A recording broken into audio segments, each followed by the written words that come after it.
Hello दोस्तों, इस movie में हम लोग ऐसी नन्स को देखेंगे जो कि अपनी प्यास बुझाने के लिए एक गूंगे बहरे माली के साथ इंटीमेट होती हैं और वो लड़का भी इन लोगों के साथ बारी बारी से मजे लेता है। ये मूवी काफी कमाल की है, तो चलिए इस मूवी को शुरू करते हैं। इस मूवी की शुरुआत में हम लोग एक आदमी को देखते हैं जो कि पेंटिंग का काम करता है। उसके पिता एक चोर थे और वो भी अपने पिता की तरह एक चोर बनना चाहता था, लेकिन उस जमाने में चोरों के हाथ काट दिए जाते थे, इसलिए वो सजा से बचने के लिए पेंटिंग का काम शुरू कर देता है। इसके बाद हम लोग लोरेंजो नाम के एक लड़के को देखते हैं जो कि कुछ लोगों से बचकर भाग रहा था। वो एक गैमलर होता है और उसने अभी अभी जुए में जर्मीनो को हराया है, लेकिन जर्मीनो एक सरदार था और उसे अपनी हार मंजूर नहीं होती है, इसलिए वो अब लोरेंजो को मारना चाहता था और वो अपने आदमियों को उसके पीछे लगा देता है। लोरेंजो इन लोगों से किसी तरह भागते हुए अपने टाउन पहुंच जाता है। वहां उसे उसके दोस्त मिलते हैं। ये लोग उसे बताते हैं अगर जर्मीनो के हाथ तुम आ गए तो वो तुम्हें जिंदा नहीं छोड़ेगा, और उसके फ्रेंड उसे इस शहर को छोड़कर जाने के लिए कहते हैं। इसके बाद वो एक घोड़े पर बैठ जाता है और वहां से जाने लगता है, लेकिन जर्मीनो को किसी तरह इस बात का पता चल जाता है और वो अपने आदमियों को उसके पीछे लगा देता है। लोरेंजो उसके आदमियों से बचता हुआ एक टाउन के करीब पहुंच जाता है, जहां वो एक आदमी को देखता है जो कि एक डेड बॉडी को ले जा रहा था। लोरेंजो के पूछने पर वो आदमी उसे बताता है जिसकी डेड बॉडी को वो ले जा रहा है वो नजदीक के ही एक चर्च का गार्डनर था और उस चर्च में काफी सारी नन्स रहती हैं। उसकी बात सुनकर लोरेंजो के दिमाग में एक आइडिया आता है और वो सोचता है अगर वो इस मरे हुए आदमी की जगह वहां काम करेगा तब किसी को इसके बारे में पता नहीं चलेगा और उसे छुपने के लिए एक जगह भी मिल जाएगी। लोरेंजो उस आदमी से चर्च के बारे में पूछता है। वो आदमी उसे बताता है उन नन्स को ऐसा गार्डनर चाहिए जो कि गूंगा और बहरा हो, क्योंकि वो नन्स ऐसा आदमी चाहती थी जो ना तो कुछ बोल सके और ना ही कुछ सुन सके। उस आदमी की बात सुनकर लोरेंजो को काफी अजीब लगता है। इसके बाद वो वहां से जाने लगता है। इसके बाद वो जर्मीनो के आदमियों से बचने के लिए एक पेड़ पर चढ़ जाता है और ये सारे लोग लोरेंजो के घोड़े के पीछे चल देते हैं और वो लोग यहाँ से चले जाते हैं। लोरेंजो पेड़ पर चढ़कर उन आदमियों को चकमा दे देता है, लेकिन तभी जिस डाल पर वो बैठा होता है वो डाल टूट जाती है और वो काफी ऊंचाई से नीचे गिर जाता है और यहीं पर बेहोश हो जाता है। तभी कुछ नन्स वहां से गुजर रही होती है और ये लोग लोरेंजो को देखते हैं और ये लोग उसे अपने साथ ले जाते हैं। इसके बाद हम लोग उस पेंटर को देखते हैं जो कि चर्च में पेंट कर रहा होता है। वो अपनी पेंटिंग्स को पूरी करने के बाद पैसे लेने के लिए फादर के पास जाता है, लेकिन वो देखता है फादर को प्लेग की बीमारी है। उस वक्त प्लेग की बीमारी सभी तरफ फैली हुई थी। उस आदमी को यहाँ से कोई भी पैसे नहीं मिलते हैं। इसके बाद वो खुद ही फादर बन जाता है। इसके बाद हम लोग एक लड़की को देखते हैं जिसका नाम पेम्पेनिया है, जो कि इस टाउन की राजकुमारी है, लेकिन हाल ही में उसके माता पिता की प्लेग से मौत हो गई। इस तरह से इस टाउन की राजा और रानी की मौत हो चुकी थी और अब पेम्पेनिया इस राज्य की राजकुमारी थी। पेम्पेनिया अब काफी अकेली हो चुकी थी। तभी वहां जर्मीनो आता है और वो पेम्पेनिया के बारे में काफी गंदे ख्याल रखता था। जर्मीनो उससे बोलता है वो खुद को अकेला ना समझे, वो उसका बहुत ख्याल रखेगा। उसकी बात सुनकर पेम्पेनिया उसे बोलती है वो अकेली बिल्कुल नहीं है, वो जल्द ही एक राजकुमार से शादी करने वाली है और उस राजकुमार का नाम काउंट है, क्योंकि मरने से पहले राजा ने पेम्पेनिया की शादी राजकुमार से करने का वादा किया था। जर्मीनो को यह सुनकर अच्छा नहीं लगता है, क्योंकि वो पेम्पेनिया से शादी करना चाहता था। जर्मीनो यहाँ पेम्पेनिया से झूठ बोलता है और वो कहता है उसके फादर के ऊपर काफी ज्यादा कर्ज हो चुका था और उसने उसके फादर की बहुत मदद की थी, जिसकी वजह से राजा ने उससे वादा किया था कि वो पेम्पेनिया की शादी उससे करेगा। पेम्पेनिया को जर्मीनो की बात पर विश्वास नहीं होता है, लेकिन पेम्पेनिया उसे कुछ भी नहीं बोलती है और वहां से चली जाती है। इसके बाद हम लोग लोरेंजो को देखते हैं जिसे उठाकर नन्स चर्च ले आई हैं, जिसे नन्स उठाकर चर्च में ला चुकी हैं। वहां पे दो नन्स उसे छू रही होती हैं और ये लोग उसे लालची नजरों से देख रही होती हैं। ये लोग लोरेंजो को छूने लगती हैं और जगह जगह पे किस करने लगती हैं। लोरेंजो भी अब होश में आ चुका था, लेकिन वो फिर भी चुपचाप लेटा हुआ था और वो चुपचाप मजे ले रहा था। ये दोनों लोरेंजो के साथ मस्ती कर ही रही होती हैं। तभी इनकी मदर वहां आ जाती है। वो इन लोगों से लोरेंजो के बारे में पूछती है। वो मदर को ये बताती है उन्हें ऐसा लगता है जैसे ये लड़का गूंगा और बहरा है। ये दोनों नन्स अब लोरेंजो को लाइक करने लगी थी, इसलिए वो उसे चर्च में ही रखना चाहती थी और इसी वजह से इन दोनों ने बिना जाने ये कह दिया कि लोरेंजो गूंगा और बहरा है। उनकी मदर जब ये बात सुनती है तब वो भी बहुत खुश होती है और वो कहती है ये तो बहुत अच्छा हुआ, एक गया तो दूसरा आ गया, अब सबकी फिजिकल नीड पूरी हो जाएगी। लोरेंजो भी इन लोगों की बातों को सुनता है और वो समझ जाता है ये सारी की सारी प्यासी नन्स हैं और उसे यहाँ रहने में काफी मजा आने वाला है। यहाँ जो पुराना वाला गार्डनर था, इन लोगों ने उसे भी अपनी फिजिकल नीड पूरा करने के लिए यहाँ रखा हुआ था, लेकिन इन लोगों ने उसे ज्यादा ही पेल दिया था, जिसकी वजह से वो बेचारा बेमौत मारा गया। इसके बाद ये दोनों नन्स लोरेंजो के कपड़े उतारती हैं और उसे नहलाती हैं और ये लोग साथ ही साथ अपने कपड़े भी उतारती हैं। और इसके बाद ये लोग इंटीमेट होते हैं।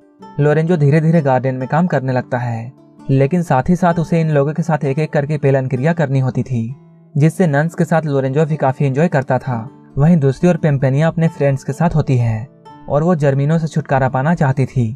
इसके लिए वो अपने दोस्तों से बातें करती है। जब उसकी दोस्त उसकी बात सुनती है तब वो उसे बोलती है, तुम्हें पास के टाउन के एक चर्च में जाना चाहिए और वहाँ नन्स बनकर रहना चाहिए। ये लोग उसी चर्च की बात कर रहे होते हैं जहाँ लोरेंजो को सुबह शाम पेलन क्रिया करनी होती थी। ये लोग उससे कहती है, कुछ दिनों बाद राजकुमार काउंट यहाँ आ जाएगा, इसके बाद तुम उससे शादी कर सकती हो, लेकिन तब तक तुम्हें सेफ रहना होगा। इसके बाद पेम्पेनिया एक नन बनकर उस चर्च में पहुंच जाती है। पेम्पेनिया जब यहाँ रहने लगती है तब वो बाकी नन्स को देखती है कैसे वो लोरेंजो के साथ मस्ती करती हैं। अब उसका भी मन ये सब करने का होने लगता है। लोरेंजो को वो लाइक करती थी क्योंकि लोरेंजो उसे बहुत अच्छा लगता था, लेकिन राजकुमार काउंट से उसकी शादी होने वाली थी। ये सब सोचकर वो रुक जाती है। कुछ दिन बाद काउंट महल में पहुंचता है ताकि वो पेम्पेनिया से शादी कर सके, लेकिन उसे भी ये बात पता नहीं थी कि पेम्पेनिया कहाँ है। और इसी बात को लेकर जर्मिनो और उसके बीच में लड़ाई होने लगती है। जर्मिनो उससे बोलता है, पेम्पेनिया तुमसे नहीं बल्कि मुझसे शादी करेगी, और ये दोनों एक दूसरे को नीचा दिखाने की कोशिश करते हैं। दोनों लोग पेम्पेनिया को पाना चाहते थे। इसके बाद काउंट महल से बाहर आता है। बाहर आने पर उसे एक आदमी से ये बात पता चलती है कि पेम्पेनिया पास के टाउन के चर्च में गई है और वहीं नन बनकर छिपी हुई है। इसके बाद काउंट जल्दी से चर्च की तरफ चल देता है। इधर हम लोग चर्च में देखते हैं तीनों नन्स लोरेंजो को अच्छी तरह नहलाती हैं, क्योंकि आज रात इन लोगों के मदर की बारी थी कि वो लोरेंजो के साथ मजे करे। लोरेंजो को यहाँ अच्छी तरह से नहलाया जाता है। इसके बाद लोरेंजो को नन्स के मदर के पास भेज दिया जाता है, जहाँ वह लोरेंजो के साथ भरपूर आनंद उठाती है। लेकिन पेम्पेनिया को ये सब अच्छा नहीं लगता है, क्योंकि वो मन ही मन में लोरेंजो को लाइक करने लगी थी। अगले दिन जब पेम्पेनिया गार्डन में जाती है तब वो लोरेंजो को गाना गाते हुए सुनती है और उसे गाता देख वो बहुत खुश होती है, क्योंकि वो जिस आदमी को चाहती थी वो गूंगा और बहरा नहीं है। इसके बाद वो लोरेंजो के पास जाती है और उसके आंखों में पट्टी बांध देती है। लोरेंजो को ये सब काफी अजीब लगता है और ये सब उसे काफी अच्छा भी लगता है। वो सोचता है ये नन तो बहुत कमाल की है, क्योंकि ये अलग तरीके से इंटीमेट होना चाहती है, लेकिन पेम्पेनिया उसे सिर्फ किस करती है और वो उससे बोलती है वो उसके साथ इंटीमेट तो होगी, लेकिन शादी के बाद, क्योंकि वो उससे प्यार करती है। लोरेंजो जब पेम्पेनिया की इन बातों को सुनता है तब उसे बहुत अच्छा लगता है और वो सोचता है यहाँ कोई तो है जो उससे प्यार करता है, वरना सब यहाँ अपनी पेलन क्रिया पूरी करना चाहते हैं। इसके बाद अगले दिन पेम्पेनिया नन्स की मदर के पास जाती है और उन्हें लोरेंजो के बारे में पूरी सच्चाई बता देती है। वो कहती है लोरेंजो गूंगा और बहरा नहीं है, वो बस गूंगा और बहरा होने का नाटक करता है ताकि वो हम लोगों के मजे ले सके, क्योंकि उसने गार्डन में लोरेंजो को गाना गाते हुए देखा था। ये सुनकर नन्स की मदर बहुत गुस्सा होती है और वो लोरेंजो को चर्च से बाहर निकाल देती है। इसके बाद पेम्पेनिया भी चर्च को छोड़ देती है और वो अपने महल की तरफ वापस जाने लगती है। यहीं पे लोरेंजो उससे बोलता है वो उसे भी अपने साथ ले जाए, क्योंकि उसका अपना घर नहीं है। पेम्पेनिया उसकी बात सुनकर खुश हो जाती है, क्योंकि पेम्पेनिया भी यही चाहती थी कि लोरेंजो उसके साथ साथ जाए, और वो लोरेंजो को अपने साथ ले जाती है। इसके बाद हम लोग राजकुमार काउंट को देखते हैं जो कि चर्च की तरफ आ रहा होता है। वहाँ वो नहाती हुई एक नन को देखता है और वो नन उसे सेड्यूस करती है और उससे बोलती है तुम मुझे काफी अच्छे लगे हो, और वो उसके साथ इंटीमेट होना चाहती है। काउंट उससे बोलता है मेरी शादी पेम्पेनिया से होने वाली है और वो ये सब पेम्पेनिया के साथ करेगा। ये बात सुनकर वो नन झूठ बोलती है और वो कहती है वही पेम्पेनिया है, और वो काउंट से कहती है तुम मेरे लिए ही यहाँ आए हो। काउंट उसकी बात सुनकर बहुत खुश होता है। इसके बाद ये दोनों यहीं पर इंटीमेट होते हैं।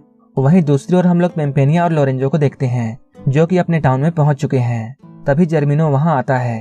पेम्पेनिया उससे बोलती है वो उससे शादी करना नहीं चाहती है, इसलिए तुम मेरी जिंदगी से चले जाओ। लोरेंजो जब ये देखता है तब वो बहुत गुस्सा होता है और वो सोचता है जर्मिनो एक लड़की के साथ ऐसा नहीं कर सकता है, और वो जर्मिनो से राजकुमारी का पीछा छोड़ने के लिए कहता है। इसके बाद इन दोनों की यहीं पर लड़ाई होने लगती है। इसके बाद जब जर्मिनो उसे मारने वाला होता है तब पेम्पेनिया उससे बोलती है ठीक है मैं तुमसे शादी करने के लिए तैयार हूँ, लेकिन तुम उसे जान से मत मारो और इसे छोड़ दो। इसके बाद जर्मिनो लोरेंजो को एक जेल में बंद करवा देता है। पेम्पेनिया उससे फिर से बोलती है कि वो लोरेंजो को आजाद कर दे, तब वो उससे शादी करेगी। ये सुनकर जर्मिनो को शुरू में गुस्सा आता है, लेकिन वो पेम्पेनिया से शादी करना चाहता था, इसलिए वो लोरेंजो को छोड़ देता है। इसके बाद लोरेंजो उस टाउन से जाने लगता है, लेकिन जाते हुए अचानक उसे ये ख्याल आता है इस तरह वो उस लड़की को नहीं छोड़ सकता है जिसने उसकी जान बचाई है।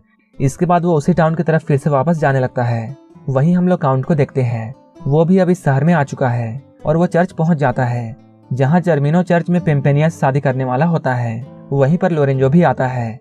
और वो काउंट के साथ मिलकर जर्मीनो के आदमियों से लड़ने लगता है और ये दोनों मिलकर जर्मीनो और उसके आदमियों को हरा देते हैं। इसके बाद पेम्पेनिया काउंट के पास आती है और वो उससे बोलती है वो उससे शादी नहीं कर सकती है। ये सुनकर काउंट को कुछ भी समझ में नहीं आता है और वो सोचता है कुछ ही देर पहले पेम्पेनिया ने उसे शादी का वादा किया था, लेकिन अब वो ऐसा क्यों बोल रही है। इसके बाद पेम्पेनिया अपना चेहरा दिखाती है।